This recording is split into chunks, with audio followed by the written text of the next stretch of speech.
मैं अवधेश शर्मा और आप देख रहे हैं स्वदेश 24 न्यूज़ चैनल। स्वदेश 24 न्यूज़ चैनल में हम हर बार मुलाकात करते हैं ऐसी शख्सियत के साथ में जो या तो राजनीतिक पार्टियों से होती हैं या फिर समाज सेवा में हर कदम अपना एक पल आगे रखती हैं।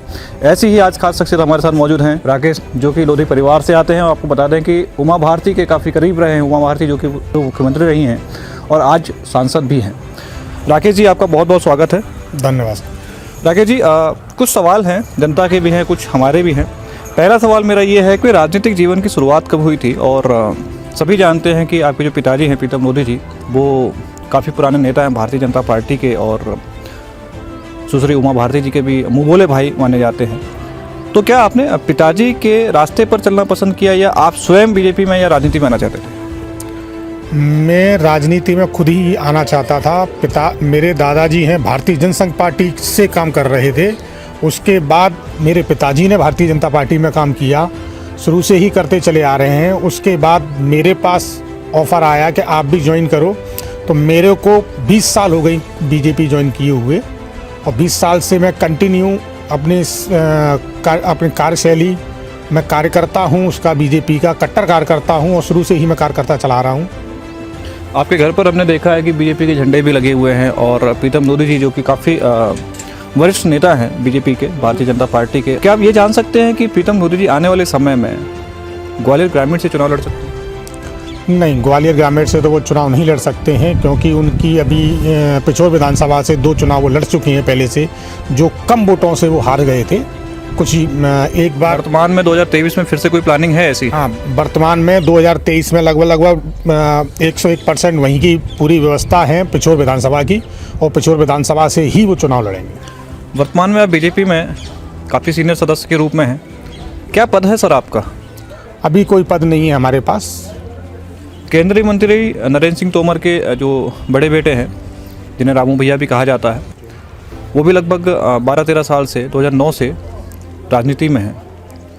बड़ा दबदबा है। केंद्रीय मंत्री ज्योतिरादित्य सिंधिया के बच्चे भी जो हैं वो राजनीति में, ऑफिशियल घोषणा नहीं हुई है लेकिन फिर भी सभी को पता है कि वो राजनीति में आने वाले हैं।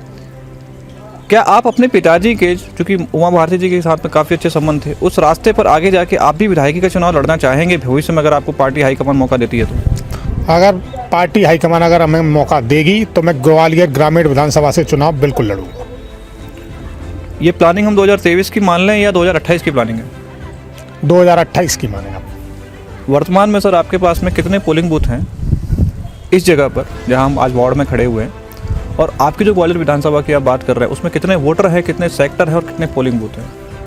मेरे यहाँ पे 20 पोलिंग बूथ हैं और 18 गांव आते हैं, जिसमें अभी प्रेजेंट में मेरी वाइफ सुनीता लोधी जी पार्षद हैं और सभी लगभग पूरे हैं। आप जिस ग्वालियर विधानसभा की 2028 में चुनाव लड़ने की बात कर रहे हैं, उस ग्वालियर विधानसभा में सर कितने वोटर्स हैं, कितने सेक्टर और कितने पोलिंग बूथ आ रहे हैं?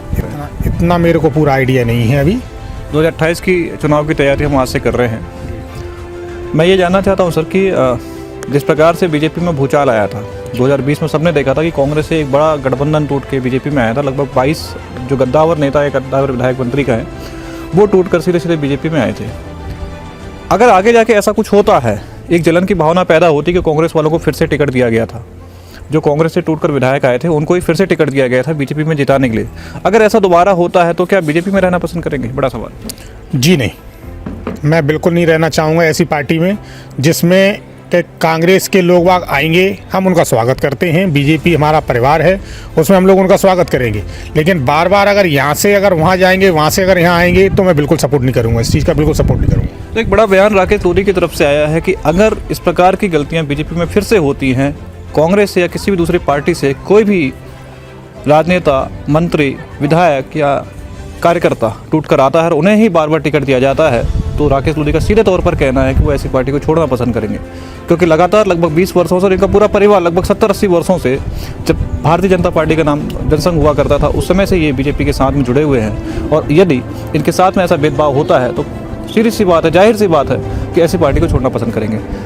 फिलहाल आज के इस कार्यक्रम में इतना ही। अगली बार फिर एक नई शख्सियत के साथ मुलाकात करेंगे। तब तक देखते रहिए हमारे गुरु जी गुड्डू सविता जी के साथ स्वदेश 24 न्यूज़ चैनल। धन्यवाद।